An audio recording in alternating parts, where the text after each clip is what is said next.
Both boats at full speed. It's neck and neck. These boats locked together. He cannot believe what has happened.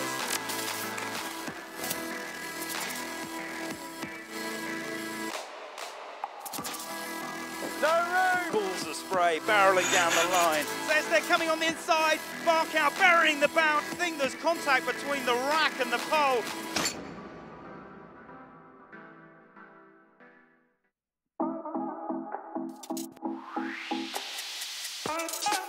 The world's best match racers have traveled from all over the globe to descend upon St. Petersburg, Russia for the 4th stop on the 2017 World Match Racing Tour.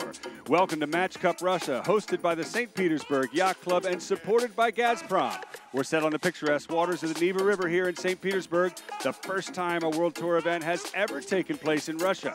And St. Petersburg has presented the fleet with both a spectacular and a challenging race course out on the water. Hello and welcome to the final day of Match Cup Russia. I'm your host, Tucker Thompson, along with Scott Dixon. And out on the water, the scene is set for an epic final here on the Neva River. Scott, we have seen conditions that have been anything but predictable this afternoon. That's right, Tucker. We've had absolutely everything today, from light air and massive current, boats hooking the marks, an amazing suspended near capsize, and even cannon fire. So it's all going on here in downtown St. Petersburg. Well, we're getting ready to go into race number one. It's Phil Robertson, the world champion, against Sam Gilmore, the first time he's been in the finals. And here we go into match one. Coming up on the 2-minute signal, that's Gilmore to leeward of the signal boat. Phil Robertson to windward. Bang, there's the 2-minute gun. Scott Dixon, here we go. And look at that, Phil Robertson flying a hull coming in. He obviously means business, but he didn't do what he was trying to do there. They've split on the floating pier. Beautiful views in front of our tent here. And that is Sam Gilmore on board camera, tacking around in front of the Fortress. And it's Robertson up to windward on starboard, getting to the obstructions. They are, and it's not easy as the breeze builds. They are so close to inshore, so close to the boundaries, and the support boats that are all here just off the shoreline, the Peter and Paul Fortress in St. Petersburg, on board with Sam Gilmore. 1 minute to go. And look at the rain starting to come down. So they've gone, interesting, they've gone to full mains here. They were sailing with reefs up until this race, and there are still squalls coming through. So keep your eyes peeled for all kinds of action. We had one almost capsized earlier today with a reef in the main, and now they're sailing with full mains. 38 seconds to go, and it's Gilmore in that the leeward position, and here's the initiative of when to build speed. Phil Robertson hanging back well to windward, plenty of gauge, 23 seconds to go. Gilmore close to ley line for the pin. Robertson can't get down there. I think Gilmore's in a great position here, and Robertson trying to go over the top. He's got a lot of clock to burn here. Sam Gilmore locked into leeward. I think Robertson possibly early here with 5 seconds to go. Gilmore driving hard, put the bow down. It's Gilmore sheeting on, and across the line they go. And we're off in race number one, but not before a recall. Phil Robertson, the world champion, is over early, and Sam Gilmore takes an early lead. Wow, so that was recall Robertson, but it's the penalty's already gone. Look for an early jive here. Both boats are around. Phil Robertson is within just a few feet of Sam Gilmore. Gilmore in front, but he may be in a bit of trouble. Simultaneous jives. Here we go. Can Robertson roll Gilmore, or can Gilmore stay ahead? Gilmore's done a nice job getting a bit of separation there, but a big puff of breeze on Robertson's boat, and Robertson now looks to roll over the top. It's a lead change. Well, it's all going on here. It's Gilmore now powering up downwind. Still plenty to play for. It looks like Robertson who got the lead, but now Gilmore right back in there. Look at Gilmore flying. Well, here goes the next jive.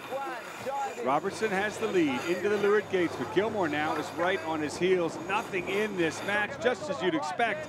Sparks are flying here in the finals of the 4th event on the World Match Racing Tour. Robertson only just leading into the bottom gate. furl. 3, 2, 1. So it looks like they're setting up for split gates. Nice furl by Phil Robertson, a little bit of a half wheelie. And there's Gilmore rounding the leeward mark. You can see him check backwards just to make sure he hadn't hooked it up. Fair enough. And that's happened plenty of times this week. That's it. And he's in the lead. So Gilmore heading towards the beach, and Robertson on the other side already back on port tack. We've seen big shifts out here. It looks like Robertson bow up. He might be in a bit of a lefty. So Gilmore needs a little shift to get back into it. Gilmore's got plenty of breeze, but it looks like left-hand angle, and he's the right-hand most boat approaching the exclusion zone. He's got to tack, and that means he sails across the course, bowed down to Phil Robertson in a massive puff, extending his lead. Good shot of Robertson there with the Gazprom main. Our event sponsor, certainly proud of this boat out in the lead. Phil Robertson, the world champion, hasn't lost a regatta in all of last month, and right now he's got his sights set on victory again. Right turn's closer, eh? So you can see as he was helming upwind there, you could see Phil Robertson just looking up the racetrack the whole time, just studying it, and he's just looking to connect the dots, stay in the pressure. That is Robertson tacking onto starboard with the beautiful Peter Paul Fortress in the background. There's our WMRT village. Two very quick tacks for Robertson. That means he's down speed. A good puff of breeze for Gilmore. That means he's reeling in Robertson at the top of the track, but Robertson is around into the deploy. So it's gain to Gilmore, but not yet enough. Early jibe for the leader, Robertson. I think Gilmore may have an opportunity here. So Gilmore going straight into the jibe, and let's see if he gets the puff before Robertson. I think Robertson had a nice rounding, but you can see Gilmore staying in sync. Big left-hand shift. Both boats have noticed it. Both boats on long jibe, starboard downwind. Now, will Robertson lay the bottom mark? Have a listen in. I got pressure all out the side, eh? So you can see even sailing downwind, you know, they're flying, they're probably doing 15 knots, and you could see Phil Robertson glancing around, just studying the racetrack. You can hear the spray flying off the boat. Now the leeward gates will be left side of screen. There it is. Are they laying down, or will they need to soak or jibe? Either of those two will be a loss in speed, but clearly Gilmore's going to have to jibe to get down there. Here comes Gilmore with the jibe, and Phil Robertson just soaks and rounds, taking the left-hand side again, in control. So that looked like a nice jibe by Sam Gilmore. He comes flying into the leeward mark. And you can see how much breeze there. A big wheelie by Gilmore around the bottom mark. He's able to keep it in the water. That'll slow him down, though, a length or two, as Robertson tacks to port to stay in check with his competition.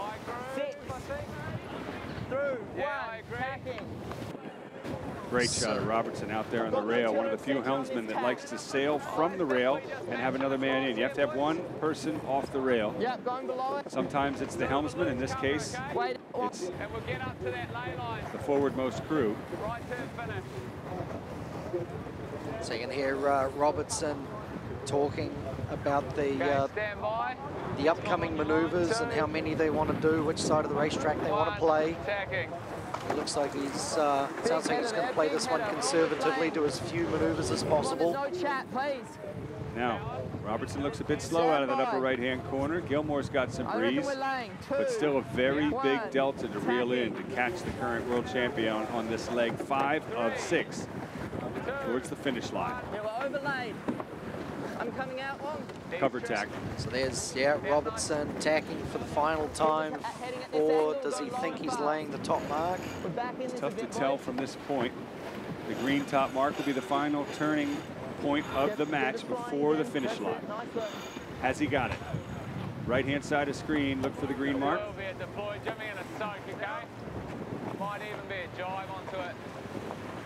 So if Gilmore's laying, he will have compressed. That's the first of the gate marks, and there is Gilmore unfurling, filling his Jenica and flying onto the final reach leg. Here we go. And Gilmore definitely closed up, didn't he? He has, but it is too little too late. In the finals of Match Cup Russia, race number 1 goes to Phil Robertson. Tough one, boys. Tough one. Well, that was certainly a well-earned win. Now the fleet will regroup very quickly because the start of race number 2 will be coming up shortly. Now, this is a long first to win 3 best of 5 series, Scotty, so there are still plenty more opportunities for Sam Gilmore to catch up. Oh, absolutely, and Sam's been sailing fantastic all week, and certainly bringing his A game as he knows he needs to against Phil Robertson. But just look at the backdrop there. He's still got some squalls rolling through downtown St. Petersburg above the Winter Palace.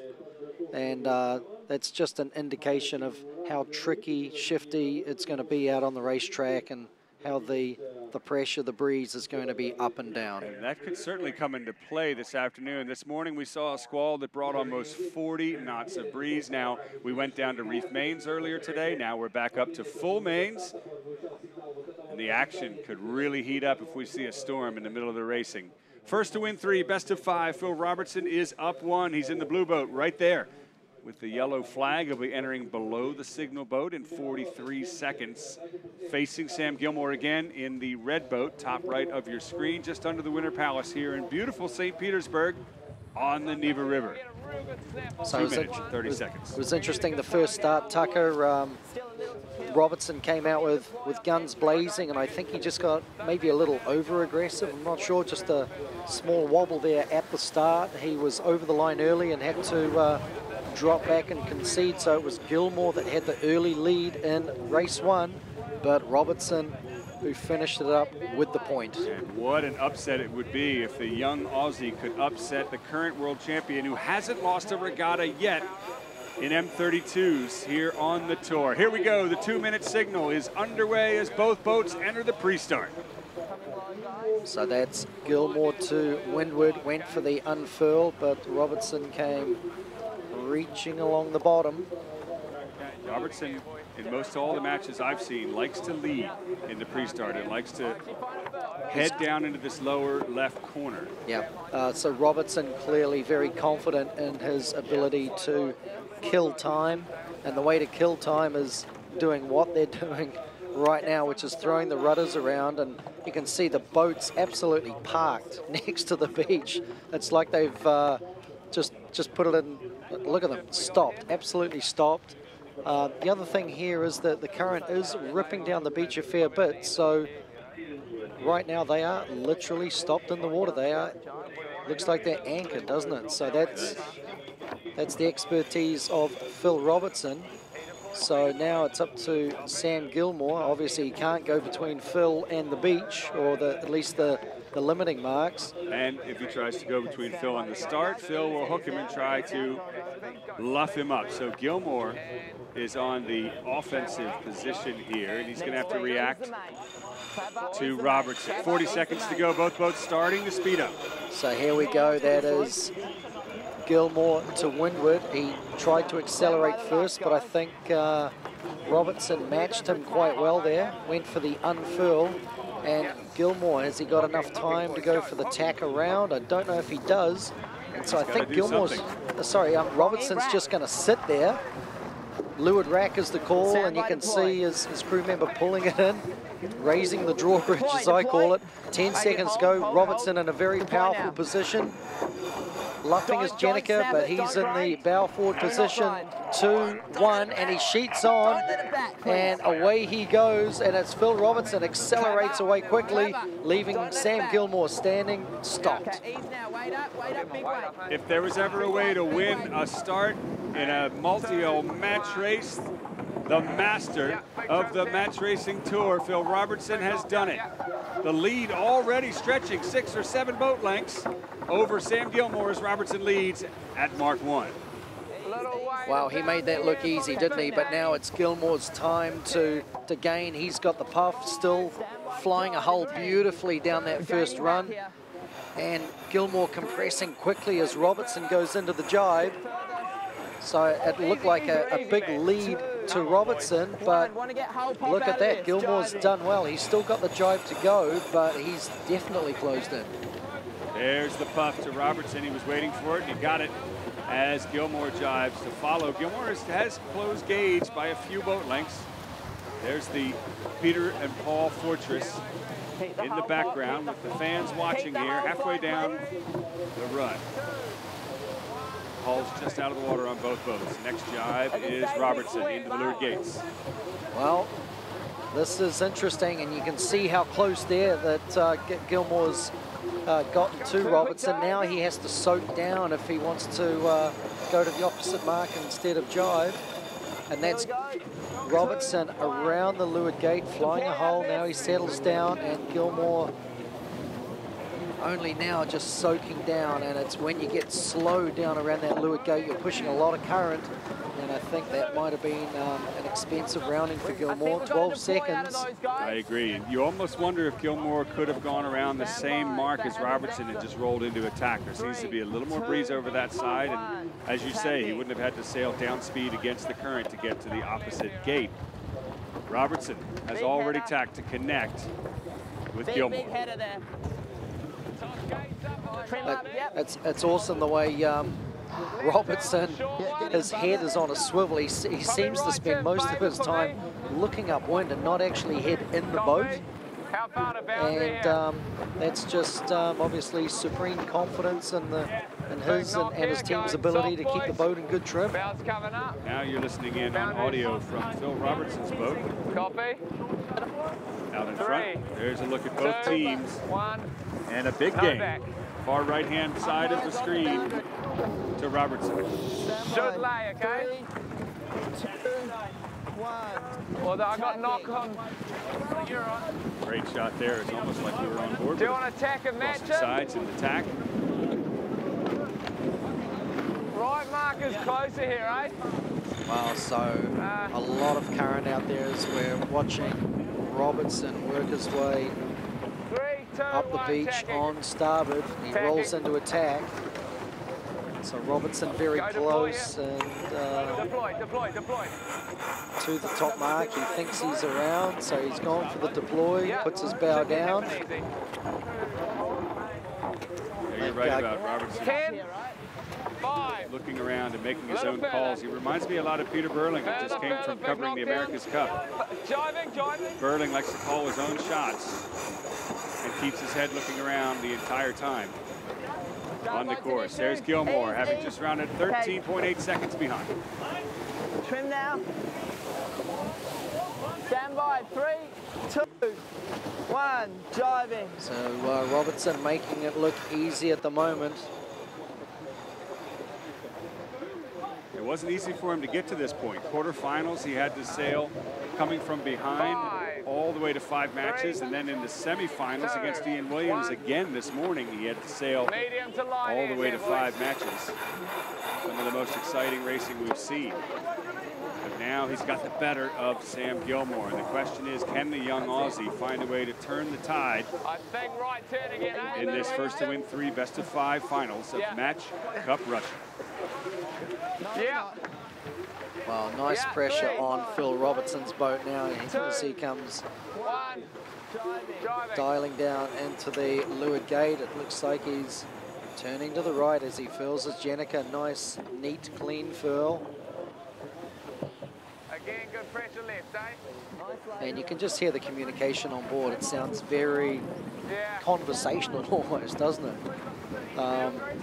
Which is what it is, but there's not a lot of urgency. It's just very matter of fact. And that's now on board on Gilmore's boat. 2. They can't go far this way before they run into the boundary markers for the Fortress. So Gilmore onto starboard. He thinks he's made a little gain. Get on the rack, come on.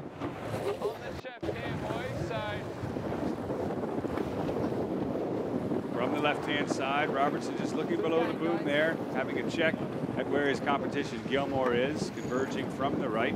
Okay, stand Just by. off the 3, palace. The fortress, rather. Here comes the tack. Right on top of Gilmore. Wow, look at Gilmore on the left. He's flying a hull. He's certainly making gains. I know Robertson's only just tacked. Now Robertson powers up. Robertson always seems to find those puffs Tacking. when he needs them. Oh, little slip there from the forward crew. On Gilmore's boat. Gilmore has definitely closed the gauge here, Scotty, and a slow tack on Robertson's boat could open the door. So they're approaching the final mark before the reach to the finish. But I think Robertson did a nice job there. He's slightly to windward, maybe giving Gilmore a little bit of gas, but he really just took the opportunity, passing opportunity away from Gilmore. Now Robertson onto the final leg. All good. Making it look easy. A wire-to-wire win. Phil Robertson and crew won the first race here in the finals of Match Cup Russa, and they've won the second one as well over Sam Gilmore. Certainly, the world champion has made a statement that if Sam Gilmore wants to win this regatta, he's going to have to work harder than that to outsail this man, Phil Robertson.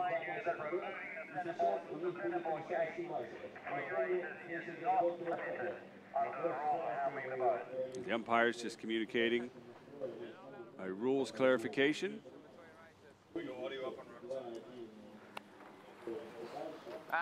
Let's go, just pull the boards right up and check for weed. I'll just get Checking going for backwards. anything that may have caught on the board, Scotty, and slowed them down. Underwater debris certainly is not fast in sailing. And while they do this, they're also going to back up, back the sail, back the main, to make sure there's nothing on the rudders. Yeah, well, we're not aware if there's any weed out there. Certainly the only thing that Robertson's hooked around his rudders is board so far this week are the marks themselves. Past these marks, but I caught, like my rudders caught something. I don't know whether it was weed or something, but they just fully stalled, and the boat just bore away. So that's why I threw that jibe. Oh, yeah, I was going above, and you're like, driving. It was really scary. Well, we've got Sam Gilmore teed up down on the water. Sam Gilmore, this is Tucker Thompson. Can you hear us? Yeah, hearing you, Tucker. Listen, I know it's tough to have lost both races, but you've been sailing so strongly all week. I'm pretty confident that you can turn things around. But how do you feel so far, particularly after that last match? Oh, I mean, that last match I just made a really bad error on the start, and they had a big difference. So we were gaining on them all the way around the course, and I think the finish was a lot closer than the start. So, you know, these guys, and we're all sailing the boat really well, and we feel like we can get back into it. It's just a few small errors here and there. Yeah, hey Sam, so as you said, you're sailing extremely well. Would it be reasonable to say that, you know, the starts aren't necessarily that important, and if you can keep it close, it's anybody's game? Yeah, that's one way to look at it. I think if you can lead around that reach, it's still pretty strong, but there's definitely opportunities to get past, you know, and we're going to give it all in this next race, and, you know, we're looking to bring it back for sure. Well, good luck, Sam, to you and your crew in the next match. Okay, Sam Gilmore seems pretty positive and confident in his sailing. As he should be. I mean, he's been sailing exceptionally well all week, and Robertson knows he's going to have to be on his best behavior if he wants to continue on his winning way.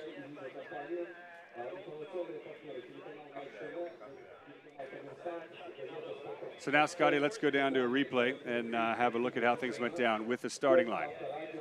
So that is Robertson to leeward, and he knows he's in the strong position. He's already deployed, and he knows Gilmore can't accelerate until Robertson does. And he just put his bow down, and I wonder if that might have been a bit of backwash off Robertson's sails as well, just preventing Gilmore from accelerating. So now around the leeward mark, it was Robertson, nice and clean, sailing upwind, and this is where Gilmore was really slow and bucking that current, trying to get down around the leeward gate. So I feel that he lost valuable ground there.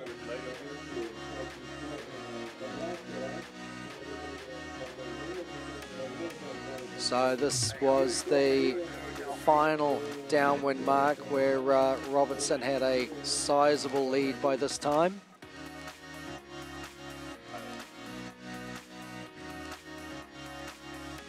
So final tack for the last top mark, and Gilmore had definitely closed it up, but too little too late. You can see Robertson tacking, accelerating away, so Gilmore got to within about 4 boat lengths, but there's Robertson on the final reach and across the finish line.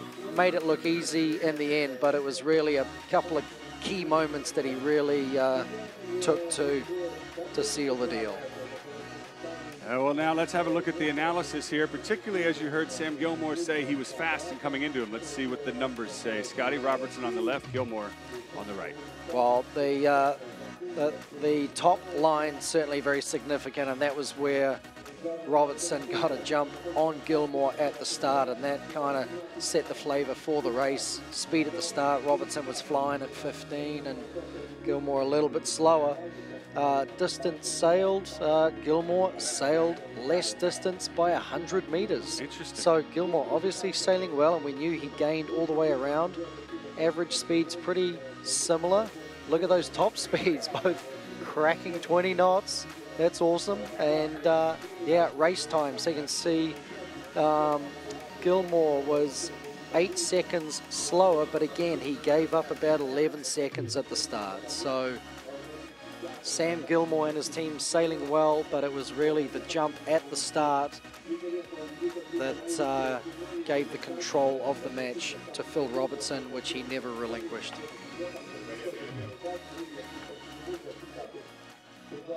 All right, so here we are. Phil Robertson out on the water, waiting for the start of race number 3. They're going to shift the race course around a little bit in this new breeze, Scotty, that's filled in from some storms that are in the area, wreaking havoc out on the course and certainly making it hard for the race committee, who have earned their keep this week. Matthias Dahlstrom and crew do a spectacular job in this tight and compressed race course with all kinds of weather. And there is your winner of race 1 and race 2, Phil Robertson and China One Ningbo, with their sights set on their 3rd catamaran victory here. Let's go down to Phil Robertson out on the water. Phil, 2 fantastic races. In the first one, you had to come from behind, but in that one, it all came down to the start, didn't it?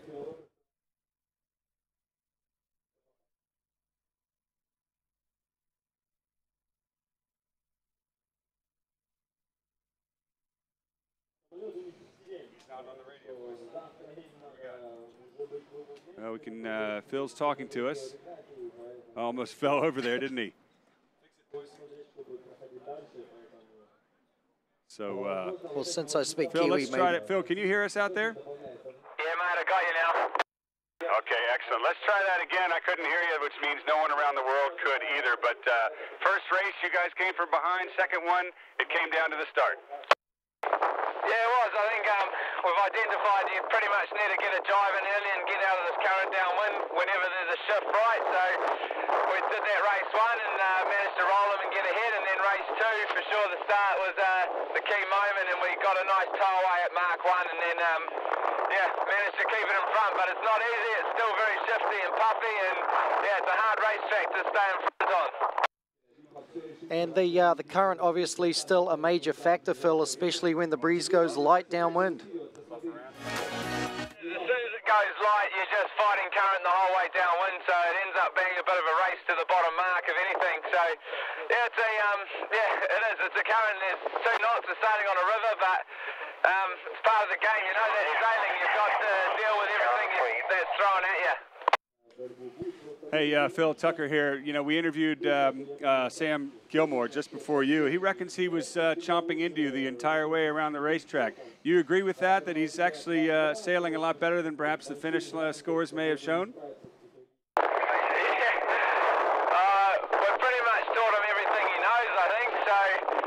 not surprised he's shopping into us. He raced with us as the Fleet Racing World Champs, and he's stolen all our moves, so yeah, good on him. Well, all credit to you then, and one more race to go. Good luck. Nice one, cheers guys. He is pretty funny. I like that. Oh, that's classic, isn't it? We're looking out on the race course there. You can see storms in the area, and the race committee is going to have to move the marks around, which means we're going to be under a delay for a little while. So now, let's go back and relive the last match in the Petit finals between Ian Williams and Matt Jerwood. This is the fight for 3rd and 4th place. Welcome back to our live coverage of Match Cup Russia, supported by Gazprom here in St. Petersburg. You're looking at Ian Williams, who's just gone one up over Matt Jerwood. And they're about to approach the start again. The two teams very close, but that's before the pre-start entry, which starts at 2 minutes. Williams has taken first blood over Jerwood and a first to win 2 out of 3 matches here for the Petit finals, deciding 3rd and 4th in Match Cup Russia. Once again, I'm Tucker Thompson, joined by Scott Dixon, and that is the 2-minute signal. Yeah, speed on now. What? Yeah. Okay, just don't accelerate too fast here at all. Well, crazy conditions out here on the Neva River, 1:40 to go. It's coming deep. We've had thunderstorms and light air. You might be wondering why the boats are sailing with reefs in the main, and it's because we've had some incredibly big puffs come through. A near capsize by Ian Williams just, you know, about 45 minutes ago. And there's still massive squalls in the area nearby surrounding the river. So changeable, it just makes the race course so tactical, tricky, shifty, strategic. 1:07 to go. They're now going into fishtail mode. Interesting that Jerwood hasn't rolled up his Jenniker, even though he's trying to slow down. No, leave it out. Leave it out, you just heard it. Yeah, no, that is interesting, isn't it? Now he goes for the furl, deciding he had a little too much speed, getting a little too far away from Williams. And playing closer to the exclusion zone. They don't want to go over it. Now here comes attack. Coming up on 40 seconds. There's the starting line and the top of the screen. Attacking. Just ready back out of here. Is he allowed to go ask for a full tack there when he's in at the boundary? Yeah, I think so. He has the option there of which way he wants to go. And speed on. 25 seconds to go. Williams, is he early? Jerwood maybe by 8. Coming hunting. So it's all about the acceleration here. Jerwood going sideways a little bit. 10 seconds to go. There's no room below Williams. Jerwood did this before and got it wrong. How's he going to go? And there's the start at Jerwood coming blasting in from astern. Can he get the overlap? And no, it's Williams that just gets up to speed in time. There's only inches between the boats, Tucker. Definitely, and into mark number 1. This actually could be an opportunity for Matt Jerwood right on Ian Williams' heels. Look for him to beat Williams to the jibe and lock off Williams' options there. Williams will have to extend at least a length or 2 into the exclusion zone for clear air behind. Now, whoever gets the next puff will make the biggest difference, and there's the puff to Jerwood rolling over the top of Ian Williams. A beautiful job. Yeah, well done, Matt Jerwood, and really the judgment around that first mark. Look at him flying away. The judgment around that first mark, it was within a couple of feet. He knew exactly what he was doing and led Williams into the jibe, got that first puff, and big lead change Could there. Be up as we round, Let's in here Jerwood suggesting they might need the Jenniker up on the beat. So again, it just shows you how light and tricky it is getting out there. Look at how close Williams is, though. This match, nothing in it yet as we conclude the first downwind run. Jerwood heading to the left-hand side of the upwind leg, and that'll leave Williams to jibe for the split. Great work, Paddy. Boundary's pretty close here. Yeah, Jerwood just congratulating his team on nice work at the bottom, furling the Jenniker. They did have a problem in an earlier race where the Jenniker did not furl properly, but no problems that time. Very right hand. That's Jerwood onto port, looking quite slow. Yeah, okay. We'll have to see if Ian Williams has been able to box his way out of this bottom right-hand corner. The bottom right-hand corner, of course, buried under the steep walls of the Peter Paul Fortress. It's ugly race course, guys. Wow. Ugly race course. What's he mean? He just means he's looking upwind and he's not seeing anything good in the way of pressure. I have to wonder if there's a bit of a loss for Jerwood there in that right side. It looks very light. Here's Williams in the foreground, light blue, relatively up to good speed on the course. Yes, Williams looking very good. A little puff there to Williams as he sets up for the tack at the boundary, and that'll help the 6-time world champion get back in the match, but not before Jerwood also gets a puff from the right. 2 different breezes on the race course. Jerwood with his Jenniker out, pulls back out in front and actually gains over Williams. Great crew work there in the transitions. Standby, is that pressure? Yeah, comfortable lead by Jerwood. 2, 1, tacking. Tacking in this path. So he made a big gain on the right, and now it's Ian Williams that's going sniffing right. But again, you can just see the little streaks of pressure coming down across the race course. And there's one of the rivers that Phil Robertson referred to earlier. It's there's a split between 2 rivers here. No rock, yep, good work. Oh, fuck, Traveller. It's Ian Williams tacking on to start, but let's see if he's gotten back into this match here. He may have. Jerwood thinks he's laying. Can he get over the top of Williams and save himself the extra maneuver? It looks like he's good. And there's a puff right on the edge of Jerwood's sails there. There's also going to be a puff on Williams' bow. Which puff will play off here, Jerwood or Williams? As we both head downwind on the last run. Jerwood leading, setting up for the jibe to stay with Williams. So far, Jerwood looks strong, but here comes a puff on Williams. Yeah, I think Jerwood has done well with his positioning there. He's already got his jibe in and was able to keep moving. But you can see another dark line of pressure coming down towards Williams' boat there, but Jerwood looking good. Flying a hole and just cruising downwind, isn't he? Breeze is definitely filling back in across the course. Yeah, stand by. 2, 1, I gotta go, sorry, going super soft. Close to a boundary. Jerwood jives. Williams, look at the compression now. Williams flying downwind. Now Jerwood begins to pick up speed. But Williams still closing in. Okay, good race so far, lads. Good race so far. far. Prize money on the line here for 3rd and 4th. Williams not out of it. First to win 2. And look at the clouds above the Winter Palace here in St. Petersburg. Ominous wind conditions. 3, 2, 1, driving. Yeah, okay, right turning. I got a Traveller wrapped around my feet like 8 times. Did you hear that? Traveller wrapped around Jerwood's feet 8 times. Wow. Sure if the crew's helping him out there. Williams is coming in with a big puff. Yeah, definitely reeling in Jerwood. It's not over yet. Yeah, I understand. Please don't and pull it. He follows Jerwood around. So again, only 3 boat lengths in it. Nothing in it. So Jerwood touching down there, and Williams rolls into attack. Pressure high out of it, maybe. He tacks with. Trim. Oh, Jerwood looks slow out of that tack. Looking to gain speed. How's Williams doing? It is so critical with the timing of the puffs, isn't it? And it's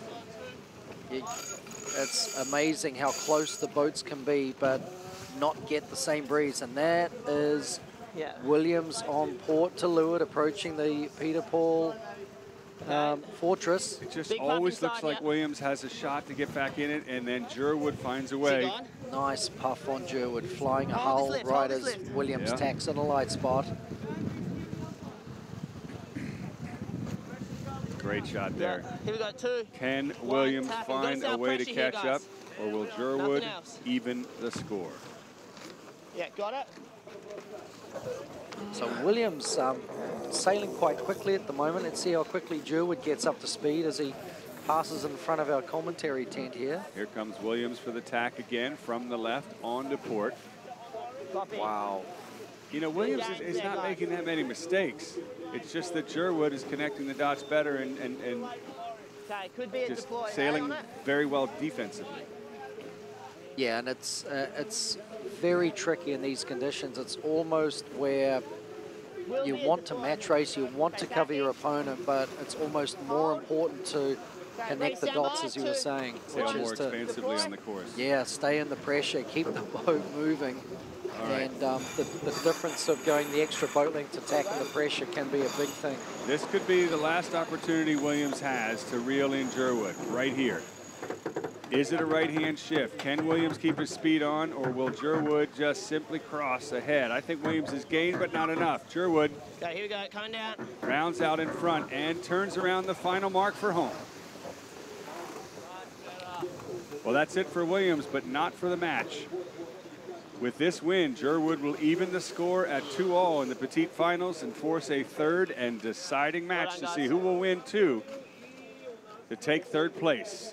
Petit finals here in the Match Cup Russia. Race 2 to Jerwood. Good race, guys. Good hitting that pressure. So all credit there to Jerwood to even the score, Scotty. In that fight for the Petit finals, that was race number 2, first to win 2 matches out of 3. And now we're looking back again at live pictures out here on the water. But one thing that I think is interesting is watching Ian Williams on the tour. You've sailed against him many times in monohulls, and he's won the World Championships 6 times. But since the shift to multi-hulls, I don't think it's quite the same Ian Williams. Do you? Well, I think it's certainly reasonable to say he doesn't have perhaps some of the same domination he's enjoyed in the monohulls. And you know, the multi-hulls, what a dynamic platform. They're giving the opportunity for a lot of younger teams to play at the very top end of the sport. And it's obviously Matt Jerwood and his team typify that beautifully. So you've got the young guns up against the old guard, and it's anybody's game. Well, this new game has been defined by Phil Robertson for this year, certainly. He won the World Championships last year, and he's dominant on the track. But Sam Gilmore, somebody who's been coming on strong on the tour, has certainly made a statement that he's earned this position in the finals here in Russia. Can he turn things around and outsail Phil Robertson to win this thing? And let's just be honest, Scotty, even if he doesn't, he'll end up second, and that is a massive improvement over any of his finishes on the tour thus far. Well, I can guarantee you second place is not what's on Sam Gilmore's mind right now, and he really doesn't need to do anything different to turn the scoreline around. Certainly, he's going to have to bring his A game to beat Phil Robertson, but again, Sam's sailing so well, and we saw in the last match the statistics.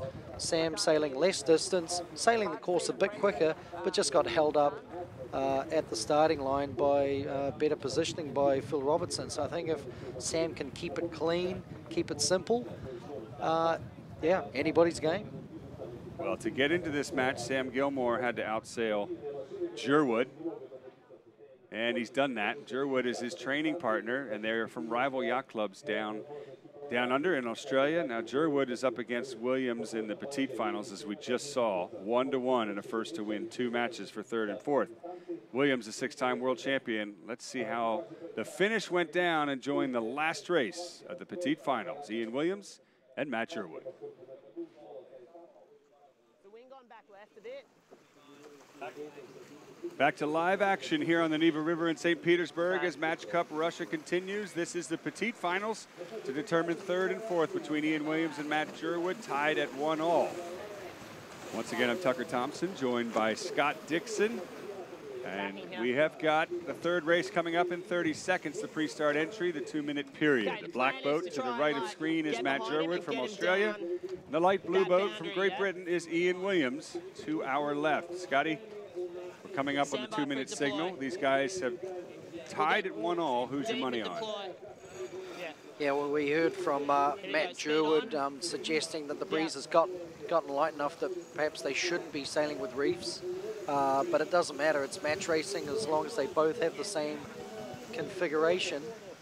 But Here we go into the pre-start. Jerwood rocketing onto starboard jibe and passing behind Williams. Slow down a little And bit. into a jibe. Starboard at us. Great racing so far. Jerwood taking the Just slow, second keep it race, slow. Williams taking the first race. So Jerwood, is he locked in above Williams? Hard to tell. Ease trap down. Deploy. So Jerwood going for the Keep it ease. deploy. Ease everything. So you can hear No way! Potential penalty here. interesting. Jerwood. Just want to keep it So tight on this boundary. Jerwood suggesting that Williams wasn't fell up, keeping fell clear up and there, slow. or preventing Williams from jibing. Jerwood has slipped into leeward. At some point, the exclusion zone will come into Where's play, the but right now, Jerwood's making a He's statement got that room to come if he wants. he will Be want ready to to deploy and get the main sheet ease, please, so we lead can flick Williams away into if the we need to. jibe and head back to the starting line ahead of him. Here comes the jibe Hey, from still on Williams. port. Wow, so boats very close indeed. You can see both racks Deploy, up. keep the rack up. Deploy starboard. If they drop them, it would essentially be a drawbridge between the boats. Jerwood deploying. Let's see if he can roll over the top of Williams here, get the acceleration going. And there's the pin end. Main sheet Williams And, could be in a Williams- strong position. Williams did well, didn't he? He came through there with nice speed, and now he's barking at Jerwood, making sure Jerwood keeps clear, and he's really slowing him down.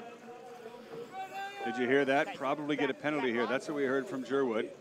Is 5 there a seconds penalty? to go, and it's Blue flag. penalty. That is penalty Jerwood, Jerwood. windward boat, has copped a penalty, and Williams is still holding him up. The starting gun has sounded. Be ready. I need someone on Jenica. Jerwood will have to slip behind Williams to shed the penalty after the start.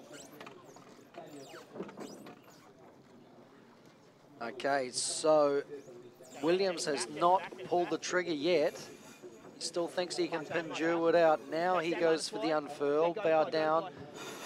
And so watch the acceleration here. He gets the jump on Jerwood, and away he goes, And leaving the- Jerwood standing. Penalty is off, but not before Williams takes a 3-boat length advantage and then some into Mark 1. So early advantage to Ian Williams, but Matt Jerwood only about 4 boat lengths behind, and you can see Williams really parking up in the jibe as Jerwood carries on. One. Here we go. Good speed for Jerwood. He'll roll into a jibe, and now it's Williams' turn to accelerate in the puff. Let's go, boys. Catch him up. Yeah, you can see here the you know the excitement and the motivation and Jerwood's voice. He knows that they're within striking range. Okay. Williams hitting a couple of waves there when he jibes, and Jerwood coming flying in. It's Jerwood crossing behind Williams. That's very close indeed. So he really has clawed back that deficit from the start. Jerwood could be right back in this match. Remember, whoever wins will take third in Match Cup Russia. Prize money at stake as Williams leads into the leeward mark. He's slow and Jerwood is fast from behind. So what's Jerwood going to do here? Is he going to fly in and round the same mark as Williams? I think he is. And look at how much faster he's going. He's going to come around. Jerwood and is right back in it. Driving right up Williams' tailpipe and then rolling into attack. Excellent work by Matt Jerwood and his team. And now they've got the split. Now Williams comes. So, yeah, Matt Jerwood right back in the match. Main on. You can hear the tension build from on board Jerwood's boat. He knows he's got a piece. He knows he's in touch now with Ian Williams as Williams heads back upwind with a big puff from the left. Yeah, I think Williams was a little bit slow out of that tack. I'd still expect to see Jerwood come out in a reasonable position. Either way, it's very close, isn't it? Here comes the tack from Jerwood from the right. I think that's our righty, but yeah, got it. So that's Williams crossing in front. A little gain to Williams, but again, Jerwood has already completed his tack, so he will accelerate first. So now it'll be Ian Williams' turn to park up. Jerwood going for the Jenica deploy. He thinks it's light enough to warrant the extra sail area. And look at Jerwood to leeward, powered up, flying a hull. Wow. Really coming up underneath Williams, isn't he? Jerwood looking for his opportunity to pounce, and I'm surprised Williams hasn't also deployed his Jenica. Clearly, Jerwood is gaining on this upwind leg. So two completely different modes there. It's whether or not there's enough power. Okay, so now Jerwood conceding that Williams' mode was a better one. I don't know, actually. The deployed is coming out on Williams' boat now, and Jerwood's. So both teams. Nope, that was just attack for Williams. But Jerwood is definitely reeling Williams back in at the top of this beat, and no Jenica from Williams yet. Surprising strategy from the lead boat. Yeah, Williams sailing higher, which is the ability you have when you don't have the Jenica. The Jenica obviously a wide sheeting angle, so you can't sail as close to the wind. He doesn't lay. Where's our best time to tack? He does lay. So that's why. So Williams kept his bow up with no Jenica and laid the top mark, and now Jerwood has the extra maneuver, so this is where Williams cashes in his jibs. So Williams around the right-hand gate looking upwind, and that's going to leave Jerwood with a decision. We're likely to see him split to the opposite mark and give chase to Williams downwind. He's still really soft, guys. You can hear Jerwood saying he's still really soft, guys, meaning that Williams has got a lead, but he really hasn't gone anywhere because there's very little pressure on the course, so it's all about the next puff coming down. But that's Williams flying away downwind now. He's looking very strong indeed. 2, 1. Williams looking solid now. Leg 4 of 6, heading for the leeward marks. In the lead, ahead of Jerwood now by a healthy margin. Jerwood has jibed, but he's slow in the water, and Ian Williams is off.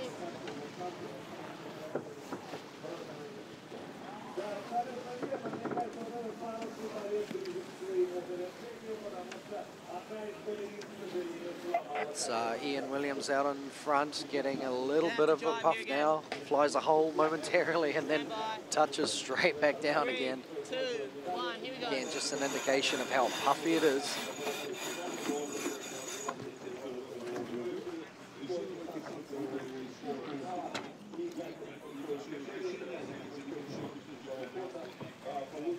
Wow, Jerwood a little bit soft there, now starting to accelerate. One final jibe for Williams into the leeward gate.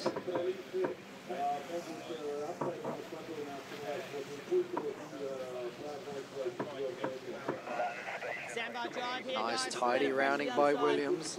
2, 1, driving.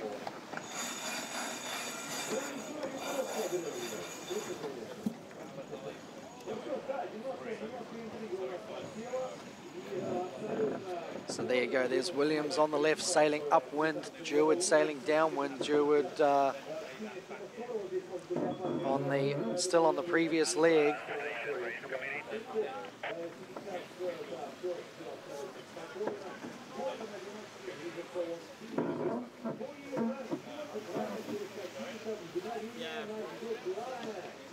Yeah. Full jibe. Stand by. 3, 2, 1.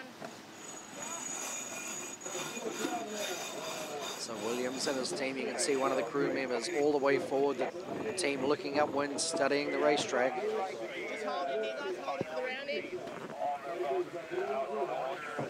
2, 1, fill up. Slow tack by Williams, but he's got a fairly healthy lead here at the moment. It's Jerwood's voice you can call, but it's Williams' boat that we're looking at the moment as he bounces through a couple of waves in light air.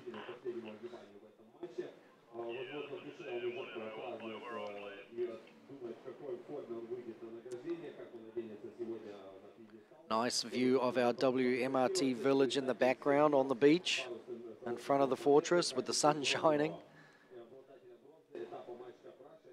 And this is in stark contrast to the conditions we had earlier today, but beautiful out there right now. A little bit light.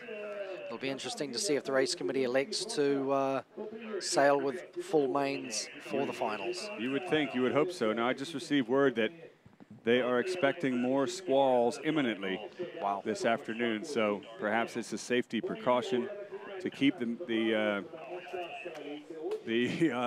reefs in at this point. Wow. Yeah, looking out the window, you can certainly see some action still around. Oh, yeah. Particularly for Ian Williams. Leg 5 of 6 as he looks to wrap up Matt Sherwood. It's just a great looking scene, isn't it? St. Petersburg giving us her very best. This is the final turning mark for Ian Williams to put the nail in the coffin of the Petit finals. Nice Jenniker and roll, and you can see the team already looking pretty relaxed. They've already furling the Jenniker. And there it is, folks. Winning this race, Ian Williams will finish 3rd overall over Matt Sherwood in Match Cup Russia. The Petit finals have been concluded. Back to WMRT Match Cup Russia, and we're looking over beautiful scenes of downtown St. Petersburg. Looks very quiet, tranquil out there, and we've had anything but that today with the conditions. So while we're waiting for the race committee to reset the course for the finals, we've got Tucker Thompson standing by with the winner of the Petite final, Ian Williams. Tucker? Well, you've just been watching the racing action that we saw earlier today with Matt Sherwood and Ian Williams, and now I'm live here on the dock with Ian Williams. And Ian, that was some exciting racing that we've just seen. Obviously a replay while we wait for the finals to continue out on the water. But let's talk about your races against Matt Sherwood. You won the first one. He then came from behind and was able to even the score. Tell us about that match and how then in the final match that we just saw, you were able to come from behind to win it. Yeah, well, I felt that we were starting well on GAC Pindar. We won all 3 starts, but just in that second race, we were a little slow at the first mark to get the jibe in. He beat us to the jibe and got a big bunch of pressure down and was able to roll over the top. So, yeah, we were up against it at 1-1. And then into the final match, all you. Yeah, well, again, we won the start, had a good lead at start time. It just takes a bit of the pressure off, and we didn't make the same mistake again, and were able to lead around and actually draw away a little bit. So, yeah, we're pleased with how we're sailing. We feel like we're sailing fast and sailing pretty well, but obviously disappointed to lose the semi-final because I actually felt like we had the game to beat Phil, but just things didn't quite work out for us. Well, to be fair to you guys, that was some of the most exciting racing that we've seen in this entire regatta. That was when you and Phil Robertson had to sail against each other, and only one of you, of course, would go on into the finals. And as you say, it could have gone either way. It went all the way. And take us through some of those matches. There were a lot of penalties, and some penalties went against you, some went against him, and there were some unusual ways to shed the penalties. I was a bit confused by that one in particular when you guys were going up this long beat. Tell us about that.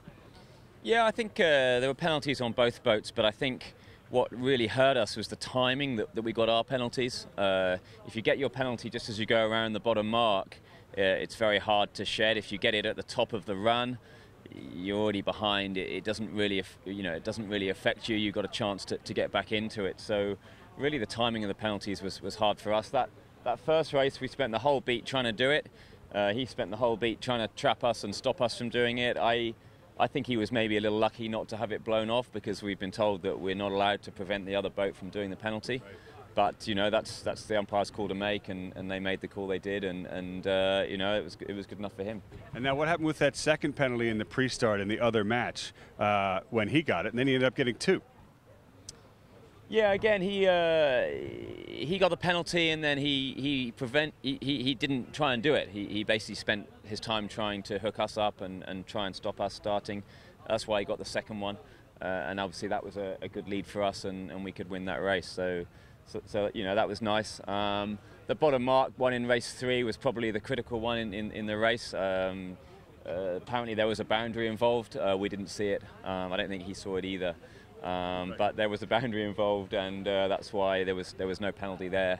for the port starboard, and like I say, that was a critical moment. Last bottom mark. If you go around last bottom mark ahead, you're probably going to win the race. Now let's talk about what was perhaps the most exciting moment, maybe not for you, but for those of us watching when you sailed against Phil Robertson. Exciting, I think. The almost capsized. Tell us how that almost happened and how you saved it. Yeah, well, there's on some of the boats there's quite a big gap between the trampoline and the hull on the starboard side, and you come around the mark, you pull the traveller up, you're in a hurry to get into the manoeuvre, and if the traveller line slips between the trampoline and the hull, the traveller line goes out the back, and that means the traveller now is not able to be eased. So we came out of the jibe in that situation without being able to ease the traveller. You get the gust, you've got a boat to leeward of you, you can't bear away, you can't ease the traveller, you go over. That's all that happens basically. So yeah, that was a a real shame for us that happened at that moment. We were just about to take the lead, and maybe that would have been a good position for us. We thought you were actually going to get the jump on him and pass him in that. I'm sure you did too. So it was the traveller line, right, that got stuck. Now, at some point, you got to almost the point of no return. Did you think it was sort of game over for you guys? Yeah, I think most people on board thought we were going to capsize. Just nothing you can do and hang on. You haven't got any steerage at that point. We're still trying to get the traveller out of the water so we can ease it. You're just sitting waiting, and we were lucky not to go over for sure. You see the rigs touch. I think we saw it. I don't know if the umpires did, but there was no penalty flag. There was a penalty later on, but it was on us, and we were already 15 lengths behind me in FP2, so it's a pretty irrelevant penalty at that point. So you sailing against Phil Robertson, some of the most exciting matches we've seen, and unfortunately for you, you're here talking to me, he's out on the water. So let's talk about where we are now, present day. Race number 2 coming up with Phil Robertson and Sam Gilmore. What do you make of Gilmore to get to this point, and what do you make of Robertson? Sorry, he's actually outsailed him now 2-0. Do you think Gilmore's got a shot at coming back into Robertson? Well, you've always got a shot out here. It's shifty, it's gusty, it's difficult conditions. But Phil's obviously sailing well. It's been over a year since anybody's beaten him in a World Match Racing Tour M32 regatta. Yeah, Sam's got a lot on to win 3 in a row for sure.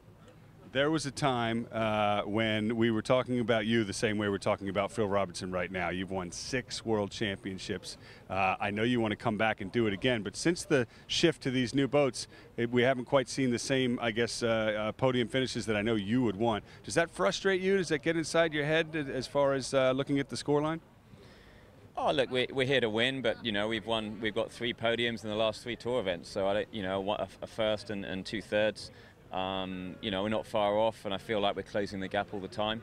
We've got a couple more regattas before the final in China, so I don't see any reason why we can't come through and win the tour. But for sure, Phil's got the march at the moment. We've got to close the gap and get into it. And you believe you can, I'm sure, right? Yeah, of course. Look, that semi-final I still feel could have gone differently with a little bit of luck at certain moments. Umpire calls went both ways. I don't have an issue with the umpire calls. It's more like just the way the timing of our penalties were hard for us, and that's not something that you can predict or plan for. It's just the way it goes. Well, like I said, we've already seen some really exciting matches with you guys out on the water today. Of course, we've seen some amazing wins with you in the past on the tour. So, Ian Williams, good luck to you guys and GAC Pindar in the future here on the World Match Racing Tour. Thank you. So there we have it from Ian Williams. He's sitting here. I know he wants to be out there on the water, but there's more regattas coming up on the 2017 World Match Racing Tour. And now the question is, who's going to win out on the water between Sam Gilmore, who sits 2 races behind the current world champion, Phil Robertson. Not sure how that's going to go, but the racing is coming up. Scotty Dixon, back to you. Thanks very much, Tucker, and great words and insight from Ian Williams, 6-time world champion. And as Tucker said, I'm sure he's disappointed to not be sailing in the finals, but great racing in the Petites against Matt Jerwood. And we're just looking at beautiful scenes again over the harbour, the Never River. And one of the boats sailing in the foreground, I think that's Sam Gilmore out practicing. And you can see the Peter Paul Fortress in the background. There's the commentary tent on the left. And it's certainly beautiful views for us. So we're just waiting for the race committee to determine the course. And yeah, we're going to go on board Sam Gilmore's boat and see if we can hear what's going on there. And obviously they're still going through the motions. We've had some incredible thunderstorms rolling through this morning. It's been absolutely horrible conditions at times and torrential rain, and so I think that the team just staying pumped up, staying warm, and making sure they're ready to bring their A game. So I believe we have Tucker Thompson standing by with Matt Jerwood, the young Aussie who just went up against Ian Williams in the Petit finals. And over to you, Tucker. Here on the dock, well, we just heard from Ian Williams a few minutes ago, and now I've got Matt Jerwood, and this is the guy that Ian beat in the Petit finals, but you guys took it all the way to the end. He beat you in one race, you beat him in the next. Tell us about what the Petit final racing was like with Ian Williams. Yeah, it was a really tricky series, actually. We were out there with the one reef still. The wind died off and it got a bit funky, and we were sailing on times with the Jenica up. It was just super tricky. Ian did a better job than us at managing that. We tried to throw everything we had at him, but yeah, he got us in the end, 2-1. Well, it was exciting to watch, and I know you don't want to be here on shore. You'd rather be out there in the finals with your buddy Sam Gilmore, who I know you guys are from rival yacht clubs, but the same country, obviously. You've done a lot of training in M32s against each other, so you perhaps know Sam's style better than most on the tour. What do you make of his chances against Phil Robertson? I know he's down 2 right now, but what can he do to turn the tide? Yeah, before the first race, I thought he's had a better chance than he does now. His back's against the wall right now. But Sam and his boys, they're sailing really well. They've taken some real big steps forward since their last event in Sweden, and even Perth as well back in March. So I think, you know, if Sam can get off the start line well, you know, he and get that first jibe in cleanly, he can do it. But if he feels right on his hammer at that reach mark, you know, those boys, they're super slick with the boat handling, the China One Ningbo team. So, you know, if Sam can do something, I think he's going to have to do something nasty on the start to Phil. He's got to get nasty. If he doesn't get nasty, I think it's going to be all over. So, yeah, come on, fingers crossed for Sam. Is that what you'd do? I'll try. Get nasty? Get nasty. Get nasty. Sam, if you can hear us out there, it's time to get nasty. But I know Phil can do the same. Are you cold, by the way? Oh, I'm freezing. I'm from Western Australia, and I can't handle this St. Petersburg temperamental weather. So it's sometimes beautiful, but yeah, Matt, I'm freezing my tits off. Well, Matt, you're brave to come out of the warm VIP bar and come talk to us. So get back in there in the room, get warm, and this isn't Australia, mate. This is Russia. Yeah, I know. It's freezing. It's great though. We love it. Spasibo, St. Petersburg, for having us this week. We really appreciate it. So thank you. Well done, Matt. Thanks. Threw a bit of Russian in there too. Scotty, back to you. Thanks, Tucker, and great words from Matt Jerwood, and you could hear him say how cold it's been here, and someone just mentioned to us that it was snowing here a couple of weeks ago, and I'm glad I wasn't aware of that fact. I'm wearing everything I've got in my luggage, but if I'd known it was snowing 2 weeks ago, I certainly would have been bringing a lot more. But we're looking at onboard shots from Gilmore, and I believe we're getting close to a starting sequence. Okay. And we're going to listen in. If you don't need to do it, just get on the rack then. Less than 1 minute to sequence, less than 1 to sequence. There's some gas, which will be funky coming out of tax. I think I'll always do it.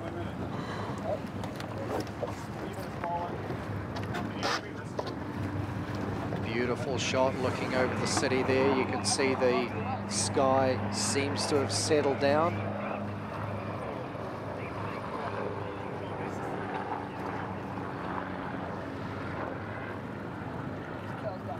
Yeah, we keep mentioning we've had some incredible thunder squalls running through here earlier today.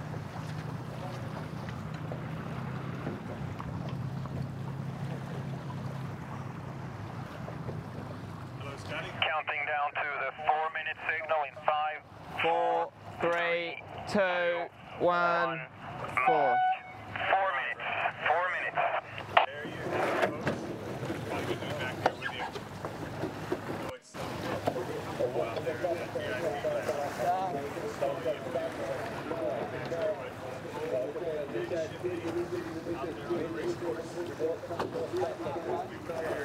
Yeah, so 3 top marks. Well, Scotty, it's good to be back in here with you after checking in with Ian Williams and Matt Sherwood over on the dock near the VIP lounge here in St. Petersburg, Russia. And I'm excited to see how this racing is going to go. Will Phil Robertson wrap it up 3-0, or can Sam Gilmore find a way to turn the tide and get back in this match as we prepare for race number 3 in 3 minutes, 15 seconds? What do you think? Well, I know it's good to have you back here in the comfort of the commentary tent. Tucker, I wouldn't want you getting too comfortable in that VIP lounge in there. Yeah, it's Gilmore with his back against the wall. He has to win all 3 to become the winner of Match Cup Russia, but you know, he has it in him. He's ready to win. His team knows what they need to do, and I was saying before, I think if he keeps it simple, he's got a chance. If it becomes a bit of a dogfight, well, we know Phil Robertson's used to those, and that's where he just always seems to come out on top. So, but again, no short of talent on with Sam Gilmore, so let's see what he can do. Well, you heard Matt Sherwood, his friend and countryman, say Sam has to get nasty in this one. And you know what? He's got nothing to lose at this point. So we'll see, Scotty, if he does the conservative route or if he just pulls the gloves off against the current world champion, Phil Robertson, the China 1 Ningbo team. A tall order, maybe, but he's made it this far. Here we go, the 2-minute signal. Gilmore to the left in the orange boat, Phil Robertson in blue to the right, and we're into the pre-start. Yeah, nice entry by Phil Robertson coming down.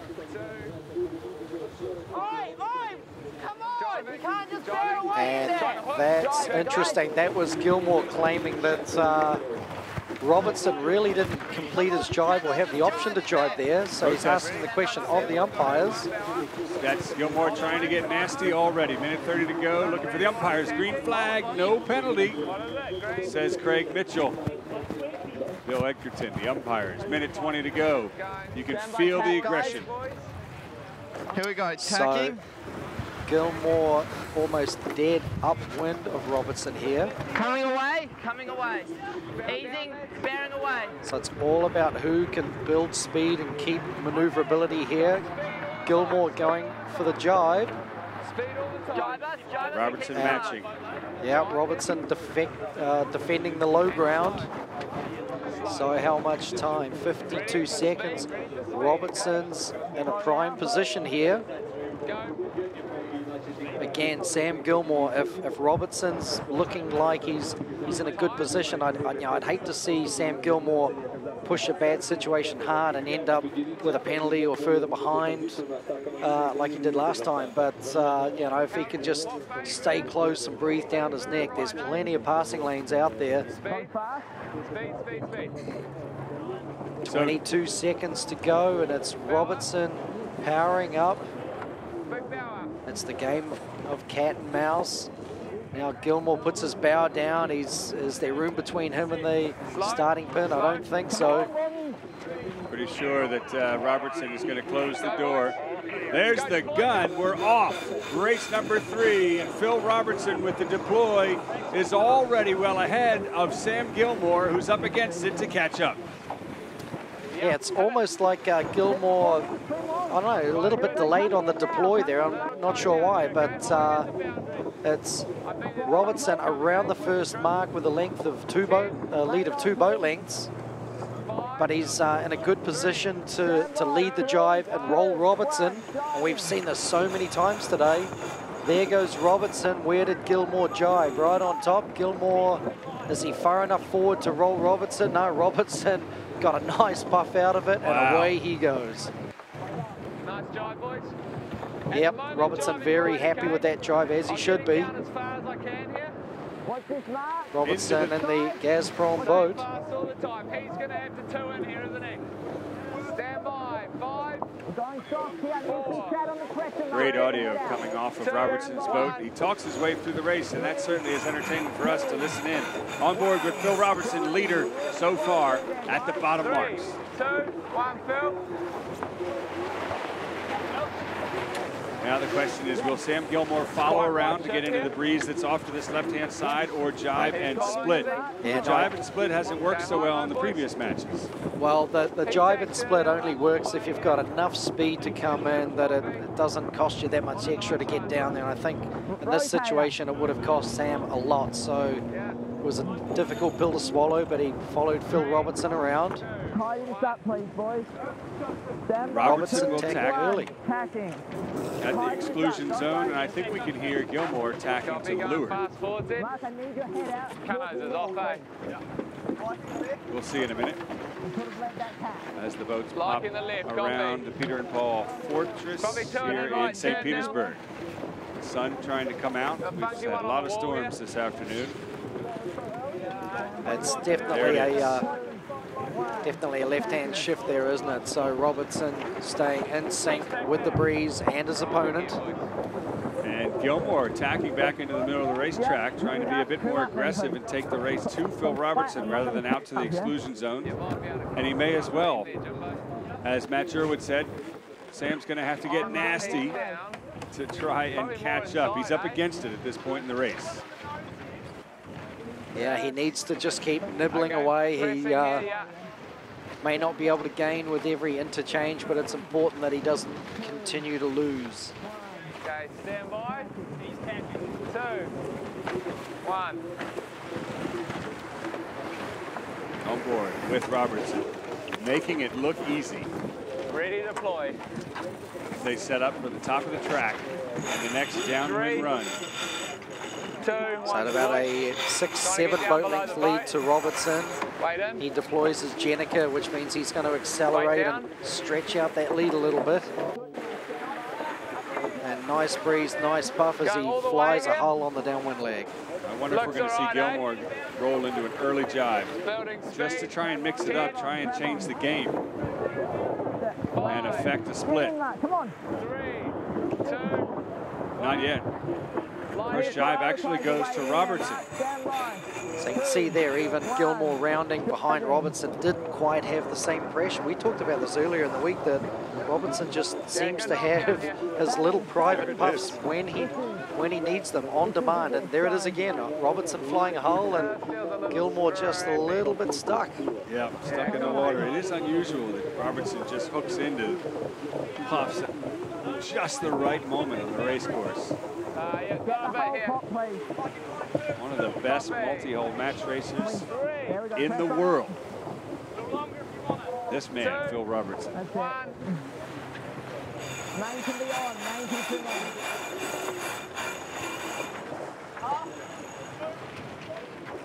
Stand by, there's the exclusion. 3, 2. Yeah, Phil Robertson making it look very easy indeed. Well, you know, it was not easy in the quarterfinals. It wasn't easy in the semifinals. All of those matches went to 5, or went to the end, rather. And Robertson had to come from behind to win the last 2 in each of those. This time, he switched over, interestingly, to the left-hand mark looking downwind, or the right side of the race course looking upwind, and it's slowing him down as well, Scotty. It is, so he's kind of tucked in under the walls of the Peter Paul Fortress here. And Robertson's slow, but again, we've noticed this before. Even when he's going slow, he seems to be able to keep moving, which in the light air is incredibly important. On board with Sam Gilmore as they split to the opposite gate. And there's Phil Robertson again, making it rain there. When he needs the puff and he needs the shift and he needs the speed, he's got it. Yeah, so he's in sync, he's to windward of his opponent. Yeah, team on the rack, and he's just looking comfortable, isn't he? Yeah, one of the more relaxed sailors on the tour. There's got to be something in that psychologically for sure. We just saw the recent America's Cup win by another Kiwi who's one of the more relaxed in the game. And young sailors take note. This is how it's done. Should get this, okay? Let me in the pocket.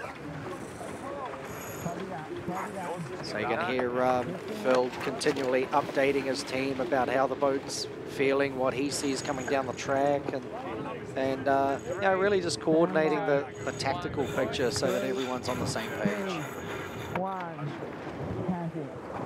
So it's Robertson deploying his Jenica on the downwind once again. And he's got a nice puff riding it down.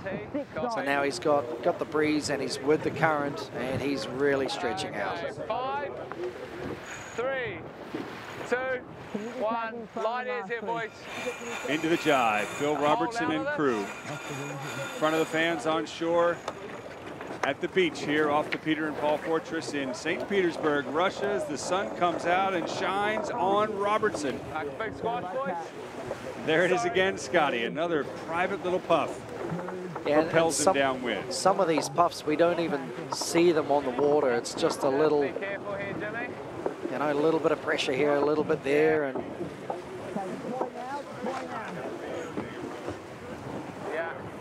Sam Gilmore still doing his best to keep his cat moving around the track as he deploys to go around the top mark. It looks like he's got nice pressure, but it's Phil Robertson we're looking at right now.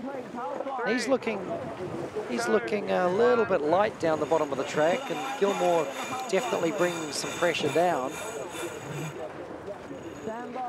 Look at the delta, almost an entire minute so far. This is an 8-leg course rather than the 6 that we've seen before, and that it just gives Robertson more time to extend and extend and extend. Well, so far it's definitely, yeah, 8 legs means 2 more legs for Gilmore to gain, but really Robertson not leaving a whole lot of table scraps behind, just taking the most out of every puff and every shift. Gilmore's got a fantastic puff in the middle of the track now. He's flying downwind as Robertson approaches the leeward gate.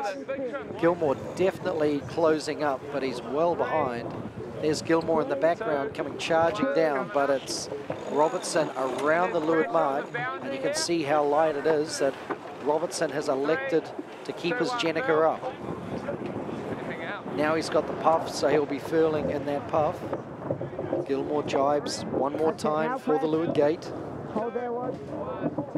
We're not going to lay down here. Gilmore with another jibe to do. Wait in, please, as it goes light. So Gilmore's got one more jibe to lay the leeward gate as Phil Robertson on the right disappears out of frame on his way upwind. Driving.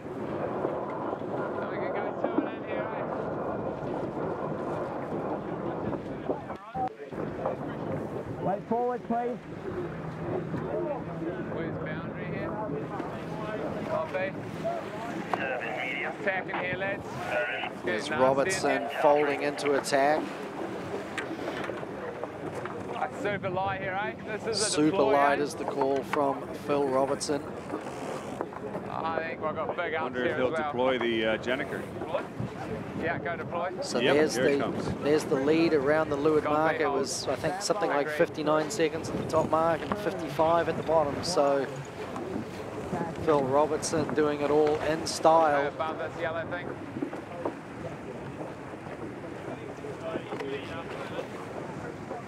Okay, bow's coming down. Yep, so Robertson and his team almost on autopilot here. They'll be enjoying their Sunday afternoon sail through downtown St. Petersburg. One. Gives it back. A little bit of sun shining in the background. There's Sam Gilmore in the foreground on the left. Easing. Trav. Nice breeze coming along the beach, but it's Phil Robertson approaching the last mark as he unfurls his Jenica for the final sprint to the finish.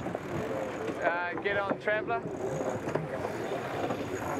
There it is. Phil Robertson and his China One Ningbo crew Trav up here. have come here to do what they needed to. They won in Australia, they won in Sweden, and now crossing the finish line, it is Phil Robertson, victorious again. They have won Match Cup Russia. Spectacular. Thank you. Wow, look at that. So relief from the team on board and handshakes and back slaps all around. They made the finals look easy, but they had a hard road to get here, and they certainly earned their place in the final and very worthy champions. And Phil congratulating Will Tiller, James Rabowski, and Stuart Dodson.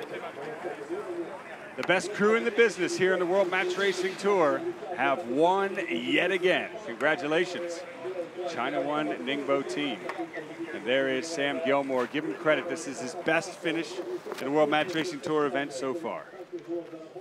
Yep, well sailed by Sam Gilmore.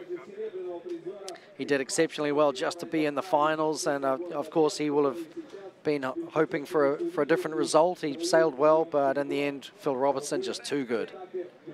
Okay, well, let's go back into the replay, Scotty, and see how it went down. Robertson winning. We go back to right after the start. Yeah, so that's Phil Robertson accelerating away, and it seemed like Gilmore just a little bit late on the deploy, and that gave Phil Robertson the early jump.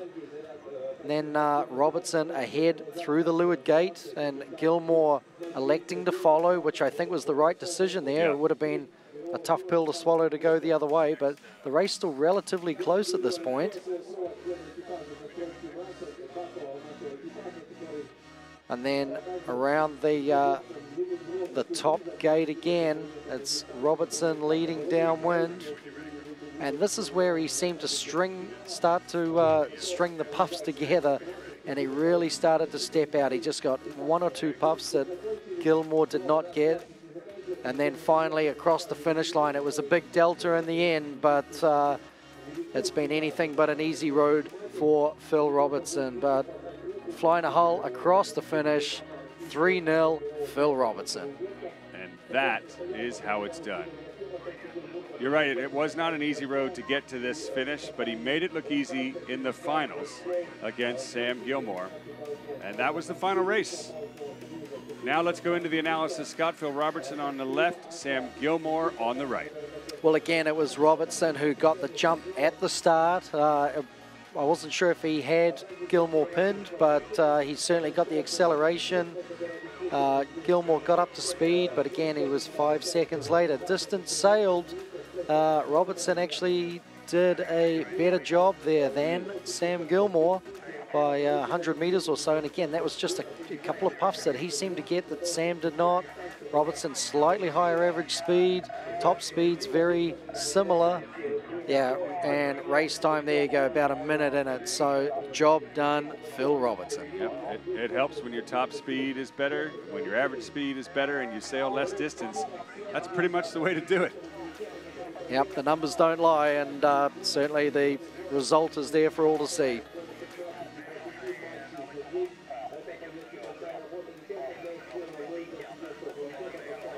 There he is.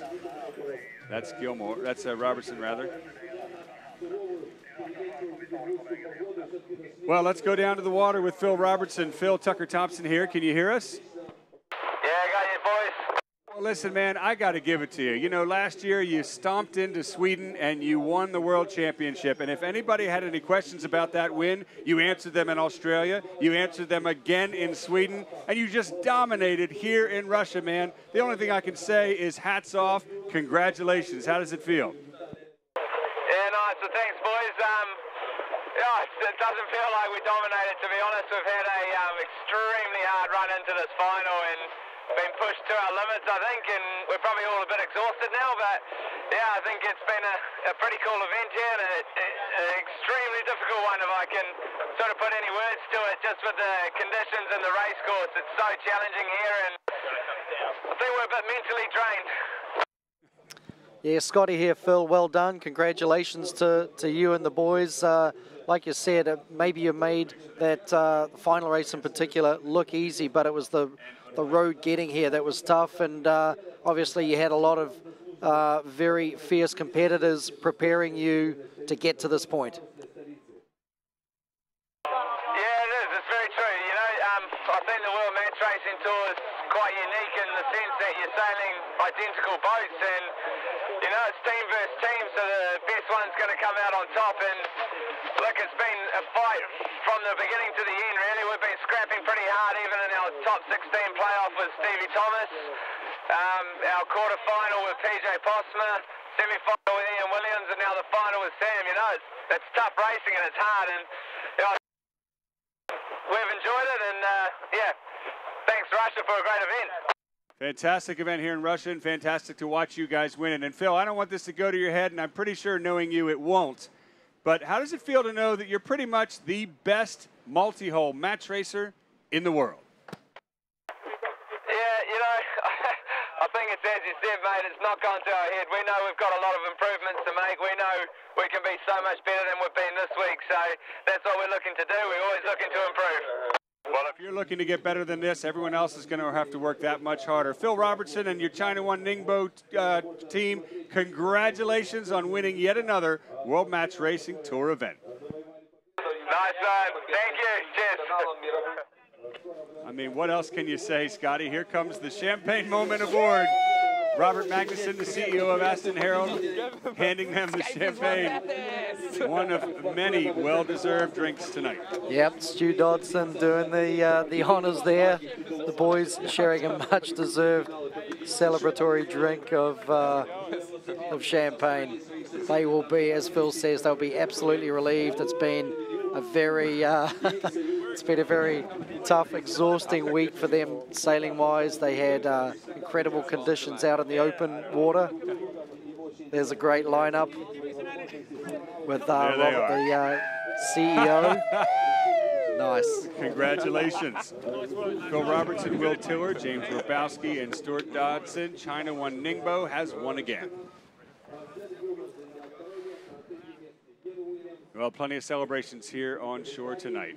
And it's been an exciting week here in St. Petersburg, Russia. We've seen a little bit of everything: light air, heavy air, sun and storms, and just about everything you possibly could out on the water. Penalties, a near capsize, and Scotty Dixon, it has been great working with you this week. And the cream has risen to the top. Phil Robertson and team have won again. And that wraps up the World Match Racing Tour Match Cup Russia, hosted by the St. Petersburg Yacht Club and supported by Gazprom. We hope you've enjoyed our coverage here, and we invite you to join us for the next event on the tour coming up in America. For Scott Dixon and our entire World Match Racing Tour TV crew, I'm Tucker Thompson. So long from St. Petersburg, Russia, and thanks for joining us.